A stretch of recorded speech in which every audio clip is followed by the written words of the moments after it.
हरे रामकृष्ण। कलकत्ता से मैं आप सब महानुभावों को नमस्कार करता हूँ। किशन राघानी, एस्ट्रोकेपियर 6282697649। आज मैं आपको राहु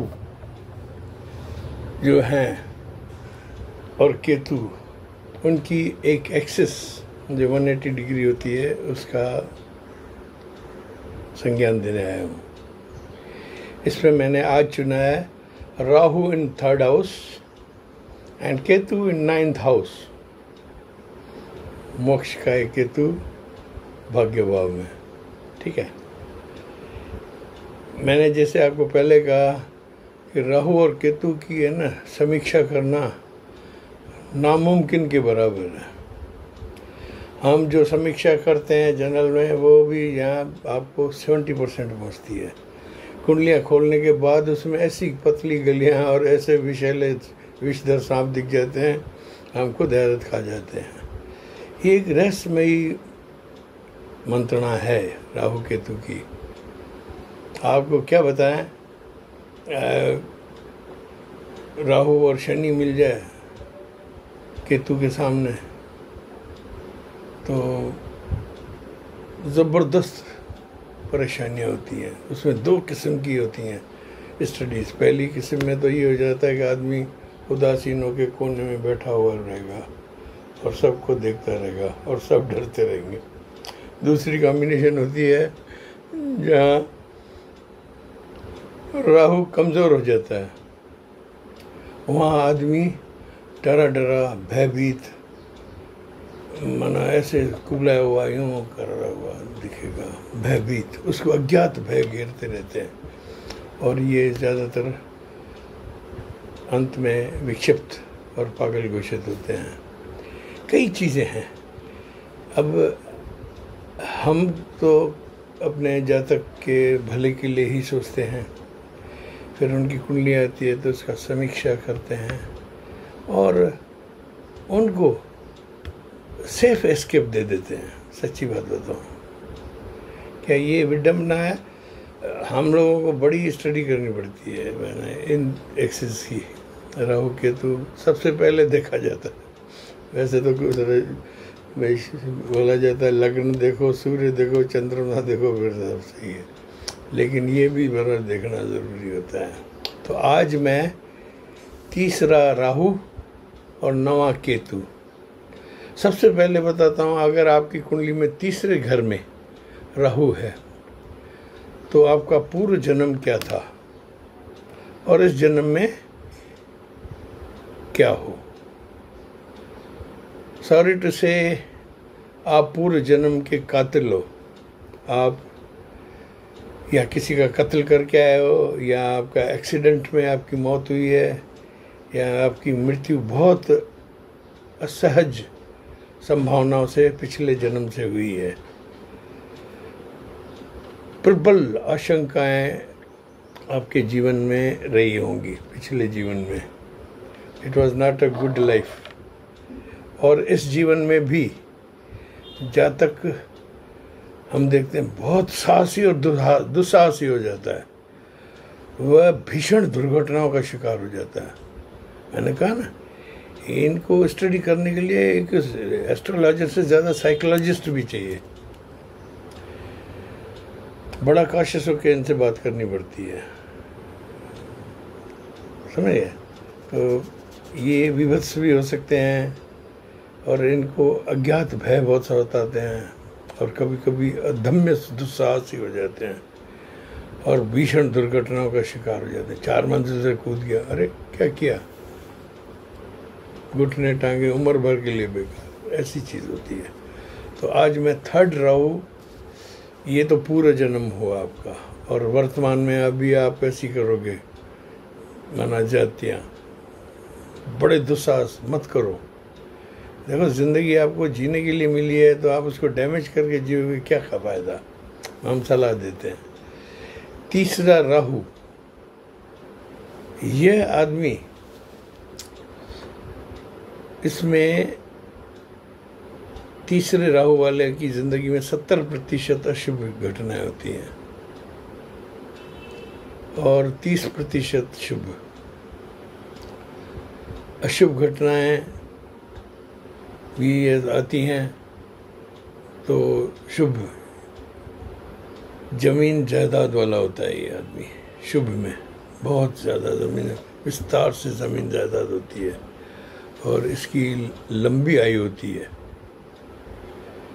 ये अपने हाथ में है ना, धन आता है ना, उसको कब्जे में कर लेता है और जिनसे उधार लेगा ना उनको वापस नहीं देगा। तीसरा राहु वाला हो ना, उसको कभी उधार मत दो, आप दुश्मन खड़ा कर रहे हो अपना। Third Rahu is not believable. इनकी ज़्यादातर बहन और पुत्री विधवा होती है, हो सकती है, क्योंकि इनका पूरा जन्म ही कातिल का और ऐसा विध्वंसक, और इस जन्म में भी इनके थोड़े कुकर्म, पराक्रम, कुकर्म सब अच्छे नहीं हैं। यह जीवन में 3-4 बार घाटा खाता है। आप देखो ना, कोई व्यापारी है ना, 2-3 बार नीचे हो गए, फिर ऊपर फ्लक्चुएट हो जाए, फिर नीचे हो जाए, फिर you count it is third Rahu. क्या ये कोशिश बहुत करते हैं, हार नहीं मानते हैं अपने, रहते हैं ना। दुखी इंसान होता है ये। इस इंसान के घर का सोना बिक जाता है, आप सावधान रहो। और ये अधार्मिक होता है और कभी कभी इनकी वाणी में तोतलाहट, हकलाहट या कोई दोष हो सकता है थर्ड राहु के में, वो आप देखोगे ना, असामान्य वाणी होगी। ये हर काम ऐसा करते हैं जैसे मानो भाई रिस्क टेकर्स होते हैं ना, भाई मौत के कुएं में जैसे स्कूटर चलने वाले, माना ऐसे कामों पर, तबाही पर तुले हुए होते हैं अपनी। बस मेरा शरीर का अंग भंग हो, केतु काटे मुझे, ऐसा होता है। इन आदमियों की ये फितरत होती है। और तीसरे राहु वाला 40 और 42 साल की उम्र में एक ज़बरदस्त परेशानी उसके जीवन में आती है, जो कि उसके परिवार को भी सदियों तक याद रहेगी। ये होता है। यह इंसान जीवन भर भ्रमित होकर निर्णय लेगा, करूं या ना करूं, करूं या ना करूं, तब तक गाड़ी छूट जाती है। निर्णय नहीं ले पाता है, इनडिसिशन ऑफ थॉट्स। उठते उठते फिर कैंसिल करेगा, नहीं फ्लाइट कैंसिल, इनकी कई होती है। थर्ड राहु माना फ्लाइट कैंसिल होगी, यात्रा आधे रास्ते से वापस घर आ जाएंगे, घर वाले पर। और ये पूरा वक्त मानसिक तनाव से घिरे हुए होते हैं। माना ये दिखाया गया है कि भाई तीसरा राहु अशुभ ही है ना, माना सामान्यतः भाई सामान्य व्यक्तियों के हिसाब से सही नहीं है। शास्त्रों में हमारे पूर्वजों ने इनके लिए एक सलाह दी है, जो मैं आपको दे रहा हूँ। अगर आपका तीसरा राहु हो ना, आप परेशान चल रहे हो, तो आप अपने घर में हाथी दांत के बने हुए सामान ले आए। आते हैं ना हाथी दांत के खिलौने, चीज़ें, वो लाके अपने शोकेश में सजा दें। यहाँ जहाँ सोते हैं ना, बेडरूम के पास, वहाँ हाथी दांत की चीज़ें रख दें 5-7। नींद में से उठ के उसको देखेंगे ना, तो आपको आराम होगा। लेकिन भूल कर हाथी कभी न पालें, आप चाहे कितने बड़े महाराजा हों। तीसरा राहु है, हाथी कब मत पालना। वो हाथी की तस्वीर मत लगाना,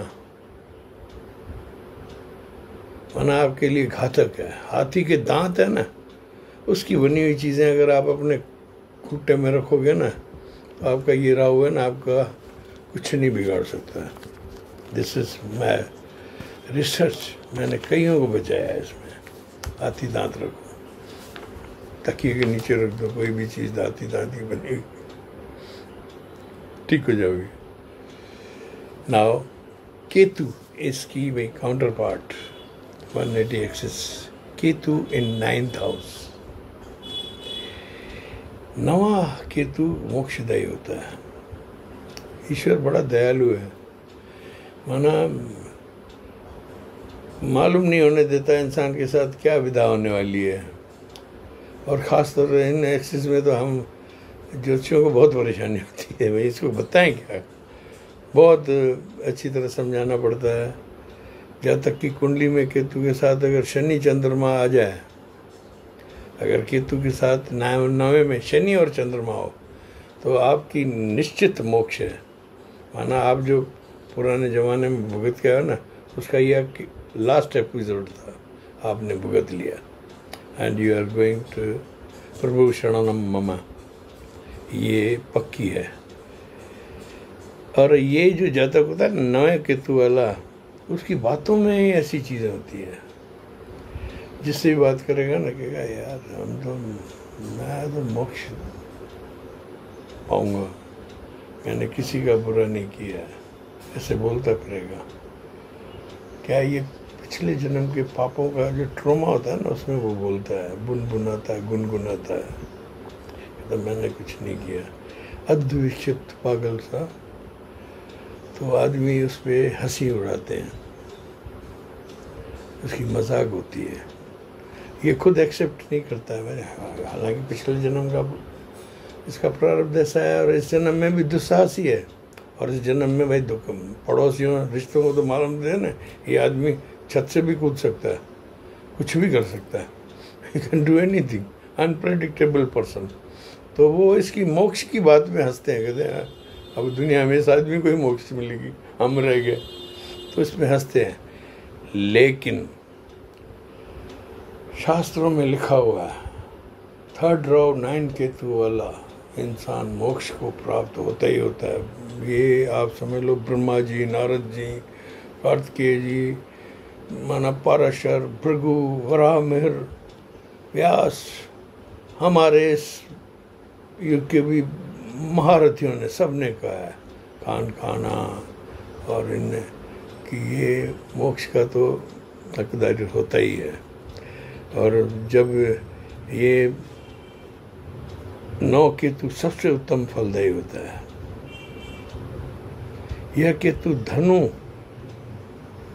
मीन राशि में हो, आपकी देखो धनु की राशि 9 लिखा हुआ हो और मीन लिखा हुआ 12 गिनती और 9 गिनती में आपकी कुंडली में है नवा केतु, तो आप मान लो कि आप वही मोक्षकारी हो। और एक बात बताऊं, 48 की एज में 9th केतु को एक आसमानी ऊंचाइयाँ मिलती है, वो ज़मीन से आसमान तक छा जाता है। देखने वाले हैरत कर रहेंगे कि यार इसको क्या होगा। ये रातों रात बड़े बड़े आदमियों से संपर्क, और ये मना भाई जैसे ना एक झोपड़ी से उठा हुआ सीधा महल में, और रौनक और मना करिश्मा दिखाता है। 48 की एज में 9th केतु आपका है, तो आप मान लो आपके साथ कुछ ऐसा होगा। अब कारण कोई भी हो, ये ईश्वर जाने, मैंने देखा है उनके पास धन तो आता है 48 में, इफ दे आर 48 ईयर्स ना आता है, लेकिन ये धनवान तो हो जाता है। लेकिन केतु के नामे घर वाले केतु में हम लोग किसी भी कुंडली मंगवाते हैं ना, मैं तो फ़ोटो मंगवाता हूँ, कहता हूँ भाई आपका कुंडली बनाकर डिलीट कर देंगे, उससे काफ़ी चीज़ें मालूम होती हैं। मैंने देखा है 9th केतु के जो भी मेरे पास पर्सनैलिटीज़ आती हैं, उनकी चेहरा थोड़ा बिगड़ा हुआ होता है, they are not cute looking, कठोर पत्थर जैसा नम वाले होता है, ऐसा कुछ दिखता है। और इनके बाल भी थोड़े कम हो जाते हैं, ये ध्यान रखना। ये अपने पराक्रम से आसपास वालों को दबा कर रखते हैं। 9th केतु होगा ना, that will be over powered on you people, घर हो, पड़ोस हो, रिश्ते हो। और ये आध्यात्म में एक ढकोसला करता है, क्या है तो पाप नक्षत्र ना, गर्दन उड़ गई, अमृत पी लिया, फिर भी रिजार्डिस है, समझिए, ढकोसलेबाज होता है, बड़ी बड़ी बातें करेगा, यों यों यों, आप समझ गए होंगे, होता नहीं है वो। ठीक है। धनु, मीन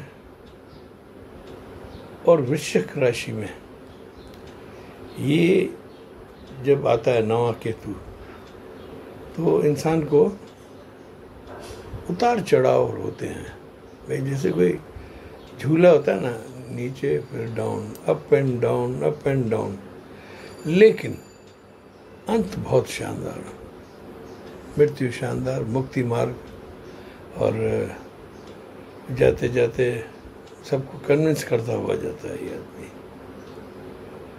तो ये था तीसरा राहु और नवा केतु। समझ में नहीं आता है इनके लिए कहें क्या, लेकिन क्या है, सृष्टि की ये विधा है, हमारे पूर्वजों ने जो चीज़ें लिखी हैं हम आपको बताते हैं। इनको फिर हम इनके हाउसेस देख के डिफरेंट किस्म की उपाय देते हैं, अलग अलग, जैसा मर्ज वैसी दवा, होम्योपैथी वाला काम करते हैं हम भी। फिर स्टडी करते हैं भाई, हमारा वो काम चला, क्वेश्चन आई तो कंटिन्यू, नहीं तो अल्टरनेट। ये होता है, हम लोगों को करना पड़ता है। माना राहु केतु है ना, इट इज़ ज्योतिष के लिए है ना बड़ा चैलेंज और उसका इम्तिहान होता है, और जो इसमें से निकल गया वो सफल ज्योतिष। आशा है आज का संज्ञान आपको पसंद आया होगा। दाता आप सबको सुखी रखे, आपके घर में सुख शांति समृद्धि हो। अगर इन एक्सिस का कोई हो जातक आपके पास, तो हमारे पास कई चीज़ें हैं, तो इसमें डिग्री अध्ययन ये वो होता है, तो we can not explain you here and wasting time for you. मैं आपको सिर्फ वो देता हूँ, ये होता है और हम कर सकते हैं। ठीक है। You can contact me inbox, WhatsApp, that is fable. आप मेरे चैनल को सब्सक्राइब कर रहे हैं, लाइक कर रहे हैं, मैं इसके लिए आप सबका तहे दिल से शुक्रिया बोलता हूँ। बहुत भाई आप लोगों ने साथ दिया है, ऐसे साथ बनाए रखें। दाता सुखी रखेंगे आप, ईश्वर हम सबकी रक्षा करेंगे।